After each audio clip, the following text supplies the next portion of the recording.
made it, or I made it to China. It's all about teaching English in China without a beep. I know that was one of my biggest concerns coming to China before I came here.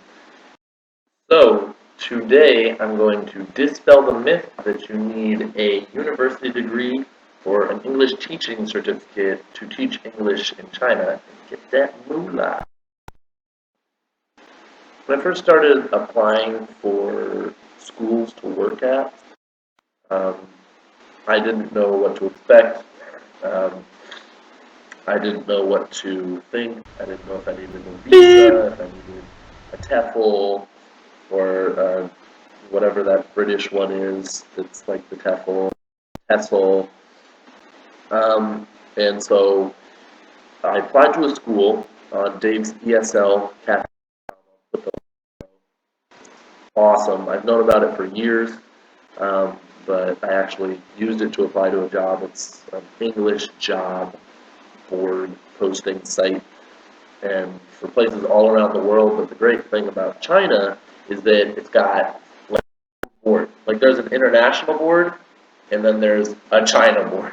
Because so many Chinese companies and Chinese schools want English teachers. So I definitely chose the easy way, um, and so I checked it out, and I found a school that I liked, the salary that I wanted, and I applied. And they got back to me, I can't even remember, it was like a week, maybe less than that. And then I had applied to another school by that time, and but the school replied and they wanted to set up an interview right away.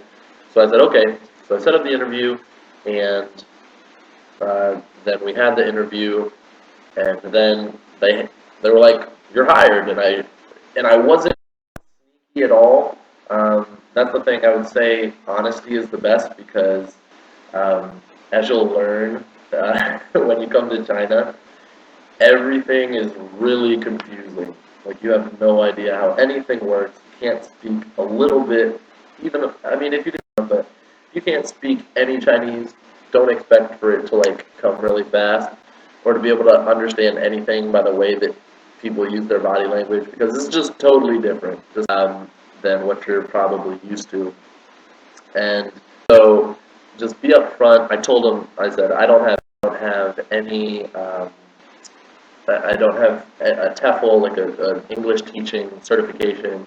I did, I told them, was that I had teaching experience. I was a dance teacher for a year, and I was also a camp counselor for a summer, and lots of experience talking to different people, you know, in all walks of life, doing all different sorts of things.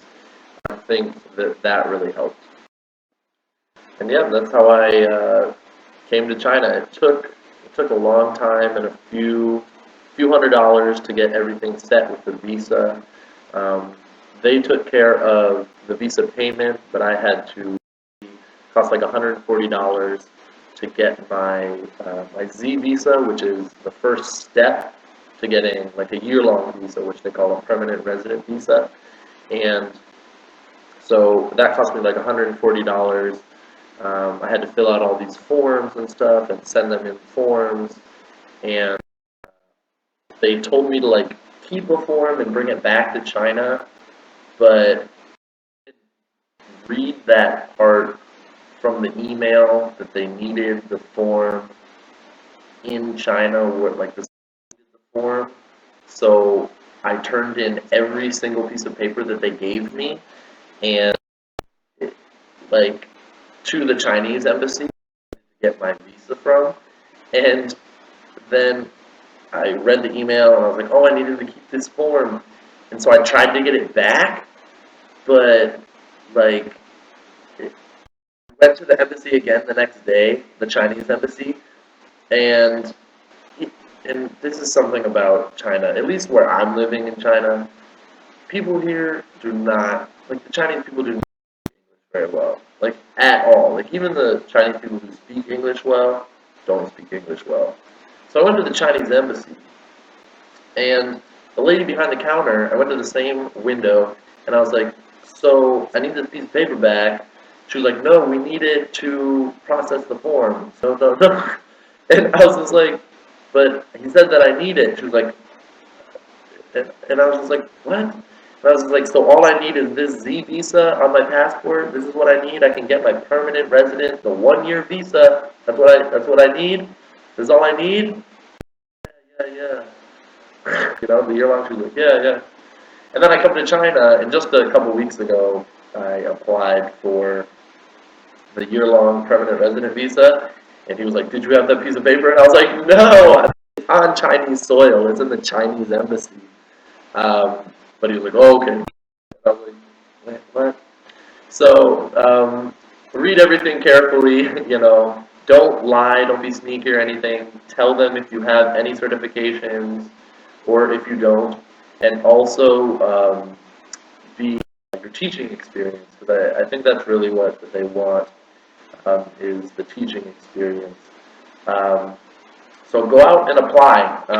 One of my friends was texting me the other day on WeChat, and she was like, "Oh, I want to do this, I want to do that, I want to teach here, but can I do this?" She was asking me all these questions. I can't answer all these questions. The only people that can answer the questions are the people that can pay you and give you the job. So you need to actually go apply. So go apply. If you have questions, though, about China, about living here, about transitioning from a Western American lifestyle to a Chinese lifestyle, um, any differences like that, I'd be happy to help you out. Post in the comments below, and also give me some suggestions for other videos that you want to see, and maybe we can help out more people. Maybe a lot of people have that question. Okay, and this is Luke from China. Go make your life beyond average.